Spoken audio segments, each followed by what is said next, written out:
ఎట్లా అనిపిస్తుంది బ్రో రేపు రామ్ చరణ్ బర్త్డే ఇట్లా స్పెషల్ ఏమన్నా? ఐఎమ్ ఎగ్జైట్గా ఉన్నాను బ్రదర్, ఎందుకంటే I'm big fan of Ram Charan. So he's a megastar son కాబట్టి, తెలుగు ఇండస్ట్రీలో one of the super star కాబట్టి చాలా ఎగ్జైట్గా ఉంది. అది కూడా రామ్ చరణ్ బర్త్డే, చిరంజీవి బర్త్డే అంటే ఆంధ్ర తెలంగాణలో చాలా గ్రాండ్గా జరుపుతాం. అది ఆల్రెడీ రామ్ చరణ్ గారు సింగ్లో ఉన్నారు, మంచి సక్సెస్ఫుల్ హీరోగా ఉన్నారు. మగధీర లాంటి ఒక మంచి great hit cinema re release వస్తుంది రేపైతే. అంటే మీ ఫీలింగ్ ఎట్లుంది? అన్నేళ్ల తర్వాత శ్రీహరి గారు లేరు, సో మగధీర చూసిన తర్వాత ఎట్లుంటారు ఫ్యాన్స్ ఫీలింగ్స్ కానీ? మగధీర మూవీ అనేది బ్లాక్ బస్టర్ అన్న, అది industry record when it was released. So again it will be release tomorrow on birthday of Ram Charan, March 27th. So అప్పుడు ఎంత కలెక్షన్ చేసిందో దానికి డబల్ కలెక్షన్ చేయబోతుందని నా ఫీలింగ్. ఎందుకంటే మగధీర ఒక ఫిక్షన్ సినిమా, ఇక్కడ ఏంటంటే 2 వేరియేషన్స్ ఉంటుంది కదా.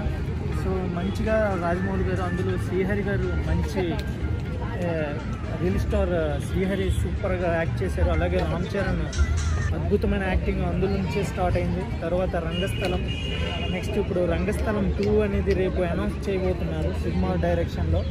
సో ఇవన్నీ రేపు ఉన్నాయి. So I'm very exciting. I have to see what will be happen tomorrow. And once again happy birthday to Ram Charan అన్న. ఫ్యాన్స్ గా many more happy returns of the day Ram Charan అన్న. ఇంకా మగధీర రీ రిలీజ్, అది కాక అన్న తిరుమలకి వెళ్ళినాడు తెలుసా మీకు? అవునన్నా, తిరుమలకి వెళ్ళినాడు.